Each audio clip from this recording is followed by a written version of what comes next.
मध्य प्रदेश की संस्कार धानी में अब भगवान के मंदिर भी चोरों की नजरों से नहीं बच पा रहे हैं। ताज्जुब की बात तो यह भी है कि चोरों की शिकायत लेकर जब स्थानीय लोग और मंदिर के पुजारी थाने जाते हैं तो उनकी शिकायत भी दर्ज नहीं की जाती है।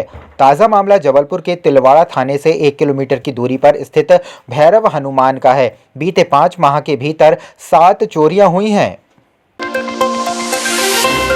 मध्य प्रदेश की संस्कार धानी जबलपुर में आज एक हाई वोल्टेज ड्रामा देखने को मिला। एक युवती शराब के नशे में धुत होकर बीच सड़क पर जमकर हंगामा किया। इस दौरान लोग तमाशबीन बने युवती का हंगामा देखते रहे। स्थानीय लोगों ने महिला का हंगामा देखते हुए तुरंत ही पुलिस को सूचना दी, लेकिन मौके पर पुलिस स्टाफ नहीं पहुंचा। कुछ लोगों ने महिला की हरकतों को देखते हुए अपना रास्ता तक बदल दिया।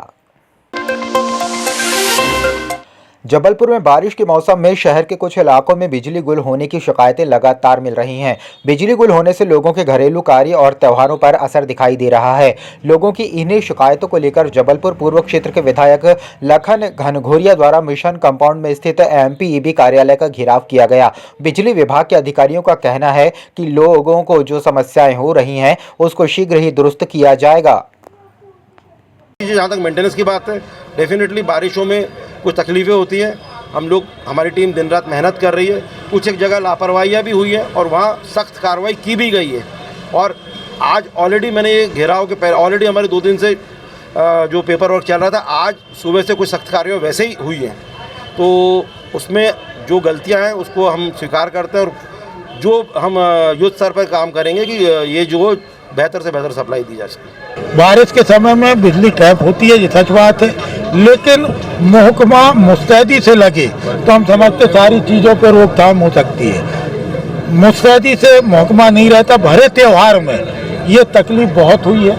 पूरे मुहर्रम के समय कर्मचारी और बढ़ाए जाए, अधिकारी और बढ़ाए जाए, जहाँ जहाँ केबल जली हैं उनको बदली जाए, जहाँ खंभे की आवश्यकता है वहाँ खंभे लगाए जाएं, जहाँ ट्रांसफार्मर बदलना है उनको ट्रांसफर बदला जाए। हमने एक महीने का टाइम दिया। यदि ऐसी साहब 1 महीने के अंदर ये सारी व्यवस्थाओं को दुरुस्त नहीं करते तो फिर हमें मजबूरन होकर इस आंदोलन को व्यापक रूप में करना पड़ेगा। जबलपुर में आयुर्वेदिक खेती पर रुपया लगाकर ज्यादा रुपया कमाने का लालच देकर लोगों से लाखों रुपये लूटकर भागने वालों के खिलाफ पीड़ितों ने पुलिस से शिकायत की है। जबलपुर में सनराइज एग्रो सॉल्यूशन कंपनी ने फार्मिंग करने के नाम पर लोगों से इस तरह से ठगा कि लोग अब उस कंपनी के अधिकारियों को ढूंढने में लग गए हैं। पुलिस ने पीड़ितों की शिकायत दर्ज कर मामले की जाँच शुरू कर दी है। सनराइज एग्रो सॉल्यूशन के नाम से एक फर्म थी जिसमें वीरेंद्र रजक जो है वो डायरेक्टर था और उनका एक पार्टनर प्रशांत खर्चे। ये 2 लोगों के द्वारा हम लोगों को प्रलोभन दिया गया, जिसमें है ना 3.5 लाख रुपए, किसी से 4 लाख रुपए, किसी से 3 लाख रुपए, इस तरीके का है ना अमाउंट लेकर, और एक एकड़ में 3.5 लाख रुपए। और ऐसा है ना, किसी ने 1 एकड़ लगाया, किसी ने 2 एकड़ लगाया, किसी ने 3 एकड़ लगाया, किसी ने 5 एकड़ लगाया। इस तरीके से पैसे लिए गए और पैसे लेकर 1 एकड़ पर 3.5 लाख के एवज में 10,80,000 रुपये देने का प्रलोभन दिया गया। और हाँ, 2 साल में। और फिर 2 साल के बाद जो हमसे बोला गया कि 1 साल और लगेगा, फिर 1 साल और हम लोग को रोका गया और ऑफिस बंद करके फिर वो उसमें सारी फसल निकाल के बेच के उन लोग चले गए। और हम लोग जब है ना उसका है ना पैसे का मांग करने लगे तो हम लोगों को धमकी देने लगे। विजयनगर क्षेत्र के 15-20 लोगों का ये कहना था कि कोई एग्रो कंपनी है जो उनको खेती किसानी और पेड़ लगाने के नाम पर उनसे कुछ राशि लेकर उनके साथ जो अनुबंध किया गया था उसका पालन नहीं किया गया।